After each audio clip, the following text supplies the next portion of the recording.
There is controversy over the new head of the country's largest international broadcaster.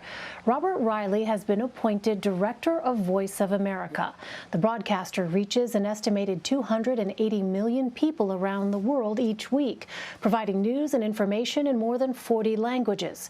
In the past, the 74-year-old has been highly critical of Muslims and has condemned homosexuality. Critics say his appointment endangers the credibility of VOA. The Government Accountability Project is now pushing to rescind Reilly's appointment after several whistleblowers came forward to voice their concerns. For more, I'm joined by David Folkenflik. David is a media correspondent for NPR. He writes about Reilly in a piece called "New VOA Director Arrives with Baggage: Anti-Islamic and Homophobic Writings." David, welcome. Thanks very much for joining us. First, tell us more about Voice of America's mission and the work that it does. Sure. Voice of America was established during World War II, and what it did was present news to those countries under Nazi domination during the war, and present the news honestly and factually in a way that built credibility. And in so doing, it both provided reliable information for people, for example, when the Allies started to win, and it also modeled American values, both in terms of having a free press and in terms of acknowledging there were domestic political debates here at home. Well, in the decades since, that has continued. The idea is to provide news reports, particularly in those lands that don't have an operative independent press, and it models American values. Now, Robert Reilly has suggested that perhaps the model of the VOA would be better served to make sure that America is viewed positively abroad. This is part of the tension with his appointment. Well, you write that VOA has been going through some turmoil with its parent company, the U.S. Agency for Global Media, and particularly its CEO. Can you explain what's been taking place over the past several months? Sure. The U.S. Agency for Global Media is a government agency, and its CEO is appointed by the president. Michael Pack took over in June after an extended debate in the United States Senate. His appointment first came from President Trump more than 2 years earlier. And in the, call it 6 months since, he's been waging a kind of war on his own agency. He oversees not only VOA, but its sister networks, Radio Free Europe, Radio Liberty, Radio Free Asia, and others. Together, they reach more than 350 million people overseas every week. And he's been instituting essentially a kind of loyalty tests. He has dismissed the heads of all of the networks except VOA, whose leaders resigned in June ahead of his taking over. He suspended and tried to push out his top executives, and he instituted investigations of the reporters at Voice of America, including one of their most prominent, the White House bureau chief, for this purported anti-Trump bias, hinging in significant part on looking with almost Talmudic exercises at the tweets of this guy, Steve Herman, the White House bureau chief, to see whether or not simply his relaying of criticism of the president constituted a bias against the president. And they concluded he did, and tried unsuccessfully to have him taken off the beat. Well, on Robert Reilly, how was he ultimately chosen to lead VOA, and what can you tell us about his background? Well, Reilly served in the Reagan administration. He served as Voice of America director briefly for a little under a year under President George W. Bush, 2001, 2002, and then went on to other positions in the Bush administration. He's seen as a stalwart conservative and somebody who's been a figure in the conservative establishment.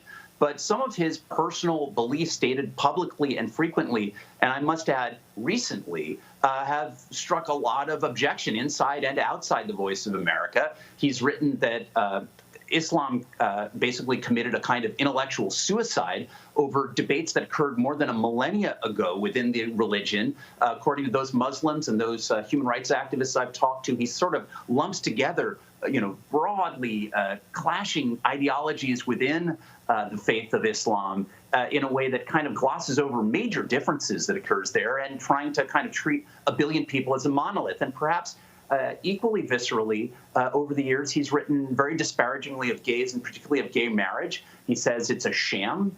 He says it involves a collective lie. And as recently as last year, he wrote very disparagingly of Pete Buttigieg, and his husband, and the idea that they wanted to start a family with children. And he wrote in almost obscene terms about what a gay marriage involves and the kind of play acting he claimed it involved between a man and a man, claiming that they were pretending to be man and wife. Most people I've spoken to, including the former acting CEO of the parent agency USAGM, Grant Turner, who himself is gay, take deep exception to that and find it antithetical to the idea of presenting American pluralistic beliefs abroad in any effective way.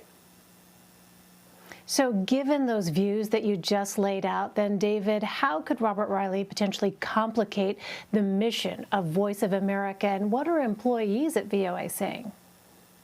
Well, I'm hearing from a lot from employees of Voice of America because of all the firings, because of all the investigations, because of some of the lawsuits that have ensued. They're very reluctant to go on the record by name. But what I've heard is uniform dismay at some of his beliefs and a deep disbelief that he can lead effectively this network in presenting the idea of American political and social debate in a fair way abroad. Reilly, in his opening memo to staff, which I obtained a few days ago, said essentially there's too much self-criticism among Americans, and it helps to undercut America's effectiveness and image abroad. By contrast, those journalists I've talked to who work for Voice of America say it is the very reflection of American debate that serves to promote American values by showing we believe in our values and we live them, that we allow there to be free expression and free debate. Let's not forget, many of the countries to which they're broadcasting and streaming information have a clampdown and a crackdown on free expression. They worry that his desire to present America's best foot forward will be quickly seen or disparaged as propaganda by those they're trying to reach. So VOA receives federal funding. So could Congress or the government get involved here if potentially it is perceived that lines might be crossed? Yes, the United States Senate and House committees that oversee the U.S. Agency for Global Media are already involved in various ways. They put in place some regulations to try to make it harder for Michael Pack, as the head of this parent agency, to replace their network's journalistic chiefs. What that may do, however, ironically, is complicate the ability of President Joe Biden's pick to head that agency once he takes over, to replace Reilly very quickly. So there may be some bureaucratic impediments to replacing Reilly for the Biden administration once they take over in a little over a month. So there are consequences to Congress being involved. This is a complicated relationship with a journalistic outfit that does, by statute, by regulation, and in some ways by practice, have supposed insulation from the kind of political interference that we've seen playing out over these past 6 months. All right, it's an important story. We know you'll continue to watch it. David Folkenflik. David, thank you very much. You bet.